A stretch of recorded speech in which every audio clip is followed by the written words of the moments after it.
54 na kilometro mula sa bayan ng General Luna dito sa bayan ng Burgos sa isla ng Siargao.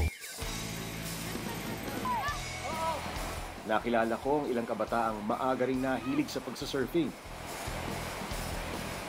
Isa na rito ang 13 anyos na si Clint. Maliit man ang kanyang pangangatawan, wala siyang gahiganting alon na inuurungan.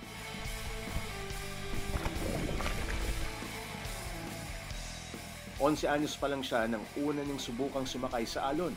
Kapirasong tabla pa lang daw ang gamit na noon. Pumirok nagbuhat kuan, sabay-sabay sa bayod, ng plywood, ng bodyboard. Pagkatapos na dito, tagtudloan dahil ako pagduwa ng surfing ni kuan, Kuya Jik dito sa kuan, Puok. Pagkahuman na dito, may bayo na dadon ako sa pagduwa. Amo na itong naka-interact sa competition. Malaking tulong na rin ngayon sa kanyang pamilya ang naiuwi niyang premyo sa mga kompetisyong sinasalihan niya. Ka-intra sa competition, para makatabang sa ginikanan. Ako tarungon pagduwa ng surfing, kaya katabang sa ako pamilya. Ako daw kibali, ako ikibali palit sa bugas, kaya makakaong kami. We are going to push a wall. Ang mas nakabibilib pa kay Clint, hindi niya rin pinababayaan ang kanyang pag-aaral. Ngayong taon, magtatapos na siya ng grade 7. Kibali kung Sabado at Domingo maglalaro ako ng surfing. Lunes to Bernis, eskwela ako. At isa kami magduwa. Amo-anay ko na namo assignment sa eskwelahan. Pag-assignment namo, duwa lang kami surfing. Kami schedule namo. Ganito ang sistemang pinapairal ng programang Balik Bayod, kung saan kasali si Clint.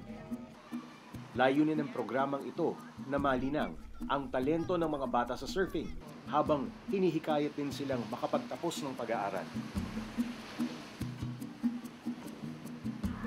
Ang half Pinoy, half American surfer na si Lynn Lozano Bryant ang nagpasimula ng proyektong ito taong 2008.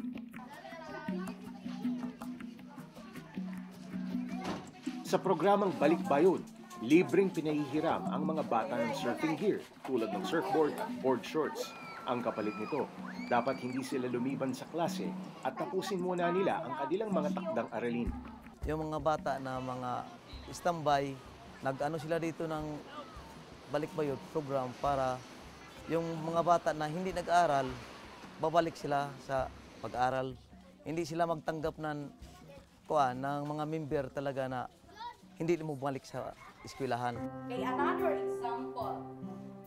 Kaya naman si Clint, porsigido rin pumasok sa eskwela para maipagpatuloy ang pagsasanay niya sa surfing. Credit namin lahat mga teachers ang yung attitude ng mga bata. So yung mga bata dito na nagka-cutting class para sa surfing, minsan naiintindihan na lang din namin kaysa yung mapunta sila sa ibang bisyo, mga masamang bisyo. Malaking tulong ang programang Balik Bayod para sa mga tulad ni Clint na kapos sa buhay dahil bukod sa libreng surfing gear, sinusuportahan din ng proyektong ito ang pag-aaral nila. Actually, yung aim talaga ng Balik Bayod, natutulungan sila para sa nila, sa schooling, bilang scholarship ba. Goodbye, class. Goodbye and thank you, Mrs. Arsena. Malaki rin ang pasasalamat ng kanyang inang si Elvie dahil nakatutulong din daw ang pagsasurfing ni Clint sa gastusin sa bahay.